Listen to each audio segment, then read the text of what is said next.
right, good afternoon. Thank you for joining us here on TV47 at 4 p.m. with I, Sheila Chelangat. And of course, we do begin right now. Now, 4 people have been confirmed dead following an accident involving a road accident at Kauramiji between Jiampapo Stage and Methu in Mara constituency along the Embu-Meru Highway. 3 others sustained injuries and were receiving treatment, with the victims traveling from Nairobi to Igembe South to attend a burial. Residents have raised concerns over increasing accidents at the spot, calling on authorities to reinstall road guardrails that could have prevented the vehicle from veering off the road. Hapa kumekuwa wazi, bimbi wakati gari kama hii vile ilikuja ikaruhusu control, kama kungekuwa na mabati, kama ingekuwa repaired, pengine ingezuilia hii gari sianguke pande hii na mimbi ingeokoa watu wachache. Naweza sema ni kuwa nimesikia, nimehuzunika sana juu sikuwa na expect kitu kama hiyo, na nasema tumepatwa na mambo kama haya, tuko na we are very sorrowful kwa vitu kama hizi zimefanyika. Tuweza sikuwa tuna expect mambo kama hii. Tunaomba tu pia tuombee familia ya mambo yenye yamefanyika na driver na wale pia wametuacha. Tunasikia kuna wenye wametuacha na wenye wako hospitali, tumuombee pia. All right, we will be getting more updates in our subsequent bulletins. Now, away from that, President William Ruto has called on the Kenya Defence Forces to adapt to emerging security threats, including cyber attacks, artificial intelligence, climate-related crises, and threats to critical infrastructure. Speaking during the passing out parade of KDF Recruits Cohort 01 2025, the president said the military must combine courage with technological knowledge and sound judgment. He also reaffirmed the government's commitment to investing in the welfare, training and readiness of the defense forces as the recruits officially begin their service to the country. First duty of the Kenya Defence Forces remains and will continue to be the defense of our republic. Nothing dilutes that mandate, but the same capabilities that defend a modern nation also builds one. Military engineers strengthen strategic infrastructure.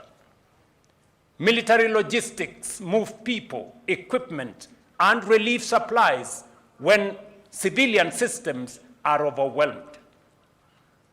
Military medicine saves lives when disaster or pandemic strikes. Cyber capability protects both the defense systems that we have and the digital infrastructure in banking, healthcare, transport, and government government now depends on.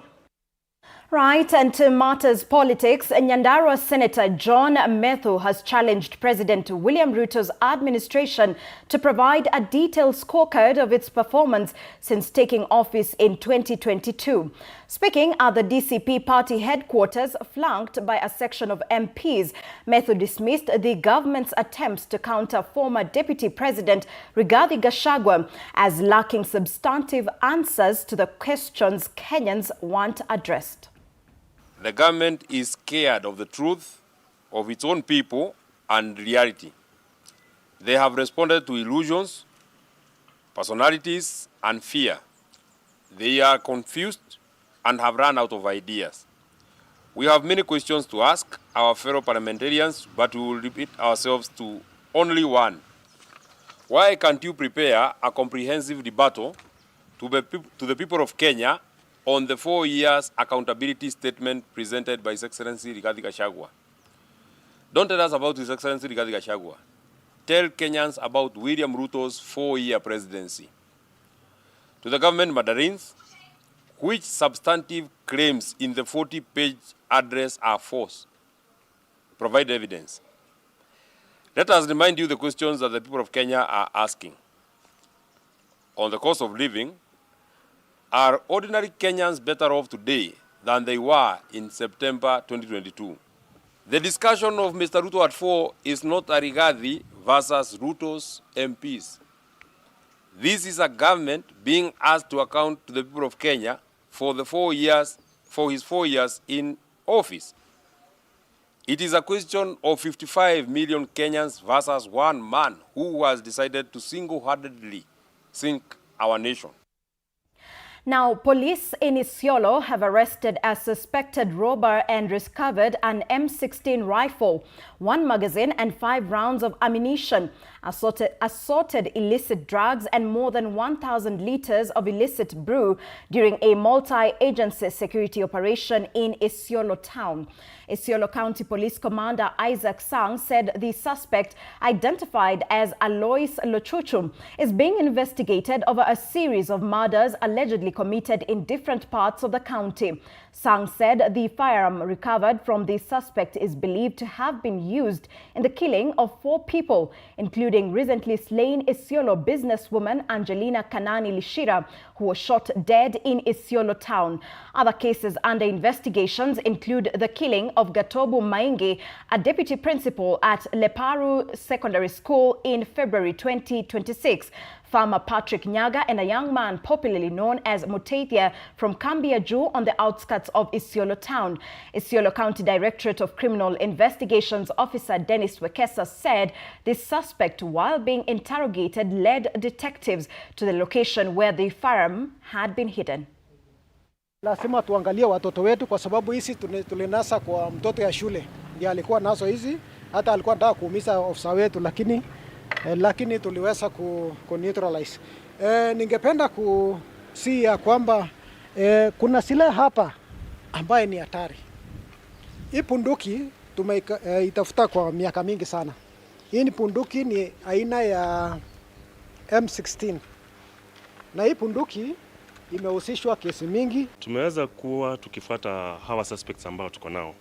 Tumekuwa na number of cases za mauaji, lakini hatujakuwa successful kupata weapons ambazo zimekuwa zinatumika kwa mauaji. So siku ya jana tuliweza kupata breakthrough kwa sababu juma lililopita tulikuwa na leads kwamba suspect fulani alikuwa mahali kwa hospitali, alikuwa anapata matibabu. Tuliweza kupata hiyo suspect, tukamshika na tukampeleka kotini. Saizi ako remanded Isiolo Police Station.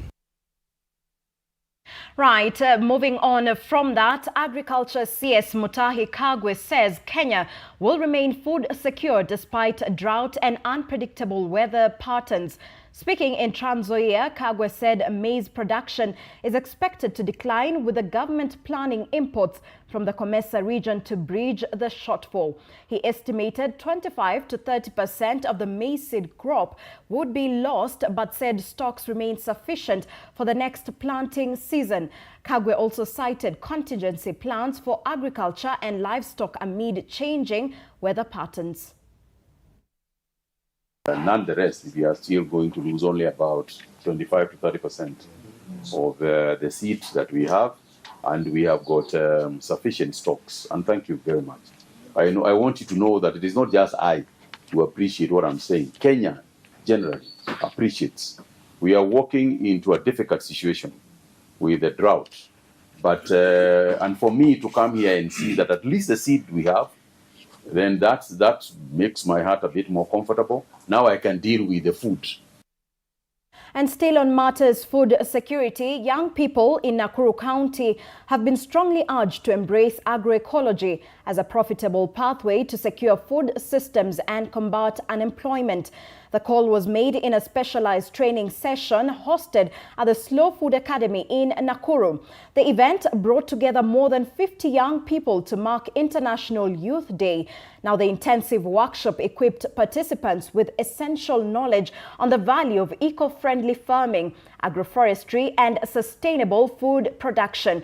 As Nakuru County scales up its newly enacted agroecology policy, stakeholders believe that young farmers will be the primary drivers of this green economic transition. I can encourage the young people to view agroecology or agriculture as a way of living first and also a source of income, because we have seen young people get a source of income from value addition, from doing the farming in the production sector, processing, and even marketing. So there is money in agriculture, there is money in agroecology, and the youth should not shy away from this particular activity. We are able to sharpen their skills, we are able to sharpen their knowledge, we are able to amplify their voices in the spaces of agroecology. We are here to help them make changes in their different communities. We do leafy vegetables, we have potatoes, maize, and all of them are done agroecologically. We also have livestock, where we use that manure to farm. So we have found that through diversity that we have, even our inputs, our cost of livelihood has also come down. Now, the Fresh Produce Consortium of Kenya and the State Department for TVET have partnered to bridge skills gap in Kenya's fresh produce and agricultural sectors. The partnership promotes practical training, industry placements, and joint curriculum development between industry and TVET institutions. FPC Kenya CEO Okisegere Ojepat said the initiative will strengthen TVET graduates' capacity to meet demands of the fresh produce sector. It also seeks to link graduates with employers while supporting entrepreneurship and growth. Then developed a relationship, a curriculum, and a capacity building that is able to upskill, retool, and have TVETs trained for the industry and with the industry, where from now henceforth we will have all TVET institutions training for and with the industry within their institutions. Sector, because this is something that is really going to help us to boost the training, at the same time, help us to also make some income as we continue partnering with the Agriculture Fresh Farm Produce Consortium. Is heavy on competence, and when we talk about competence, we are talking about it being skill heavy, whereby when it comes to knowledge, it is just a little bit of it, but much of our training right now is skills based.